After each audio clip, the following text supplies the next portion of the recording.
Holsters and some things to think about when concealed carrying. Now, I've used a lot of holsters over the years. Alright, now that I picked up the rest of them that fell, and I've learned a lot throughout this whole period of, I don't know, 20 years that I've concealed carried. And there's definitely holsters that work really well, there's definitely holsters that don't work really well, and there's holsters that should be used in certain situations. But for everyday carry, there's definitely something that I found a key component in the concealed carry holsters that I use that really works, at least for me. Now what you see here is just, probably 75% of the holsters I've tried over the years, maybe 60%, as there's some that I don't have anymore. But this is basically what I've gone through. I've gone from, super small kind of things. This is Mrs. Burrs. I've gone from super small kind of, deals to, super large kind of deals. This is for a Surefire X300 kind of setup with my Glock 19. These are all either Glock 19 for the majority or 43X holsters. And before we get started, we'll just double check. You can see there's nothing down the chamber. There's no magazine. Safe direction. We're safe. Same thing here. You can see nothing in the chamber. Hopefully you can see that. No magazine in it.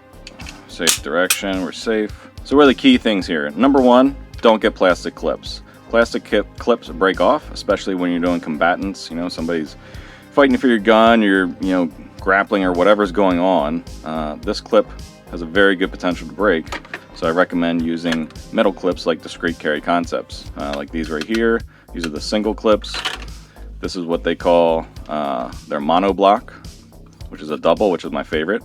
So metal clips, number one. Number two is not getting thin kydex. You want at a minimum, it's either 0.8 or 0.08. I think it's 0.08 thick kydex. The thinner kydex you get, the more chances of it breaking. And I would recommend that you just check with the manufacturer of the holster you're looking at. The majority of them use the proper thickness of kydex. But when you come to having to put screws in places, the thinner the kydex, the more chance it could break. So I recommend 0.08, I think is what it is, minimum. And with all that being said, you're never probably going to buy a holster first shot that you like. This is an old school Eidolon by Raven that I've modified. I put concealed carry clips on, which they don't have metal clips from the factory. I cut this down to meet my Glock 19 and make it a little easier to carry for me. And then I have their pad on the back here. So this is something I customized. And you're gonna have to do that. This was actually originally a Glock 17, which was a longer, holster, and I didn't like that. There's all kinds of holsters you're gonna get, and you're gonna be like, you know what? I'm just not a fan of how that works. I'm not a fan of how that sits, on my waistband. I'm not a fan of how deep that carries, or how it doesn't carry deep. This is one that my buddy Murr had that he gave to me, and I used it, and I'm like, yep, I agree. Not a big fan of this one. This is like a first or second generation kind of, light holster. And you gotta think about that too. You can go with something super small like this Sheriff of Baghdad condom holster is what I think it's called, if I remember right. It's something like that. But it's super, small, and this would be great for, honestly, like something like a fanny pack. You just need something to, put your gun in and be safe with a trigger guard. This would be great for that. Same thing goes for this from Veal Solutions. Oh, this is actually for the 43X. Same thing with this Raven concealment. There we go. Same thing with this Raven concealment Vanguard. This would be great. This is what this is for, is going in places where it's really hard to, have a huge holster and such. That's what this is for. So there's all kinds of different uses also you gotta think about. But for just concealed carrying in your pants, what I just said, those are the first starting points. The second point would be comfort. Here's what I modified. I took off what was on a G code and put it on this Fieldcraft Survival Tenacore, which is for the 19. Just trying things out. Actually, no, that's for the 43. I got so many holsters, I can't even keep track of everything. This one, is what I made with a Dark Star belt tensioner, if you will. I threw that on here, and then that helped cant the gun back in towards me. You know, with just the way this was normally, it was sitting out a little bit. By putting this Dark Star gear belt tensioner on, or wing, if you will, you know, that helped cant the gun back into me and hide a little bit more of the end of the grip. Did that come to me that way? Absolutely not. This was not on here. This was a purchase of my own. But I thought, you know what? I need this to just tension back in a little bit and it'd be perfect. And that's what I did. So modifying is something you might have to do, and there's nothing wrong with it as long as you're not affecting the integrity of the holster. And you have one like this, which is super old school. This is like my first favorite holster I ever had was this, what was it called? Incog, the original Incog. You know, I've cut this down on the back because when you're bending over after you take the gun out of the holster, if you have a big, huge guard on the back like this, when you bend over, that thing's not moving. That's jamming you. So I've usually always been a fan of not having a huge guard on the back. So I cut that down, smoothed it out, and this is just me testing things out. Like, I don't use this anymore. So this was me being like, how can I use that? Because I really like, you know, it's so minimalist. I like it a lot. And I've, throughout the years, tried many different configurations. I haven't found one that works for me, so I can't use this anymore, even though it looks like it's usable. It is usable, but that's the next thing is I like 2 clips. When I have 1 clip, it tends to move around because you only got 1 point of contact. When you have 2 points of contact, it tends to not move around as much, or if at all. It locks in, especially with these Discreet Carry Concept clips. It locks in, even with the mono block that has 2, and it doesn't move as much. If you only have 1 point of contact, that thing's gonna move around. And 2 is better than 1, in my opinion. So when you're looking for holsters, I always recommend 2 clips on the holster. Favorite is this mono block because it's so easy to get on and off. It keeps the holster where it needs to be. To get it off, you're just simply gonna pull these up and out past where your belt is, and then you're just gonna pull up, just like this, boom, up, out.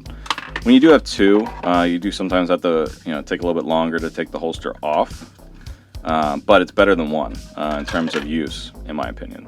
The next thing I look for is really personal preference. You know, for instance, this is a Dark Star gear that I really like. I've been trying to get a mono block on here, so I've been doing some, you know, modifications. But, you know, you got to figure out what works for you. They sell this, Tier 1 sells this wedge on the back that you can use, and it kind of wedges the gun back in towards you. So if you don't have that and the gun's sitting like this, you put this on, it'll push the gun back towards your stomach to hide it better. So little things like this, you're gonna have to try out and see what works for you. So I recommend, you know, getting a bunch of stuff, whether that be wings, clips, the wedges. You know, it doesn't matter what company you buy it from. A lot of the stuff is very interchangeable. So you don't have to buy it specifically from one company. Same thing with this. I really like this holster because it has a built-in, it's a Tenacore, as you can see. This has a built-in, you know, little wedge, and that's really cool. It comes right from the factory, built into it. I like these, was it the Velo? I like these Tenacore Velos. At the moment, my favorite holsters for non-light bearing is Harry's and the Tenacore line at the moment. Those are my favorites that I have. Now I will be getting a gun in here soon. I got the magazines already, they showed up. But I'm getting a Hellcat RDP for a few reasons, which I'll talk about in a future video. But at the moment, you know, the Fieldcraft Survival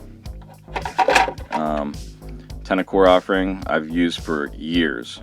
If I find something that works, I don't normally go out and buy other stuff. I just use it. So this is just me testing it out with Mrs. Burrs as she's you know, starting to carry with this holster.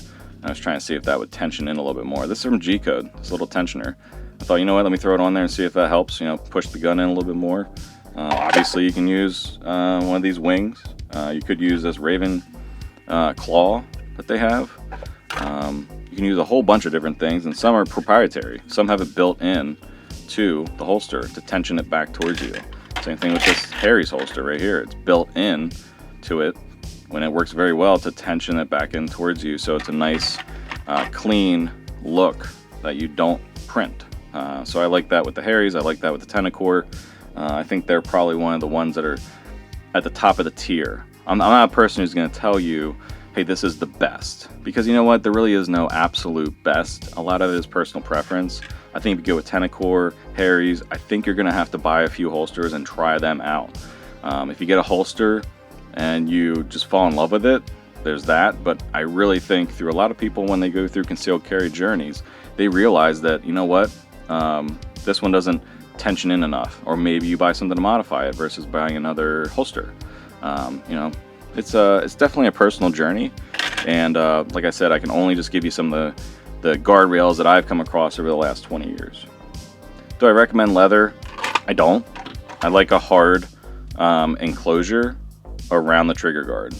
I don't like that to be loosened up. I don't like to have the ability of that to like accidentally be pressed on and pushed in and then actuate the trigger.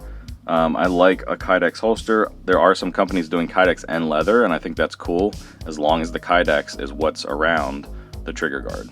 So in conclusion, metal belt clips, thickness of kydex, make sure it's 0.08 at a minimum, and Loctite, blue Loctite, everything that's on here as far as a screw goes, you know, a fastener. Take these out, blue Loctite, put it in there, get it to where you want it, leave it go for a day. Same thing up here, make those tight with blue Loctite, and then you're going to be locked in with your holster and ready to rock and roll. I hope this was helpful. If you guys have any questions or anything, let me know. If you have a holster that you think is really awesome, go ahead and put that in the comments down below and let us all know. And until next time, later.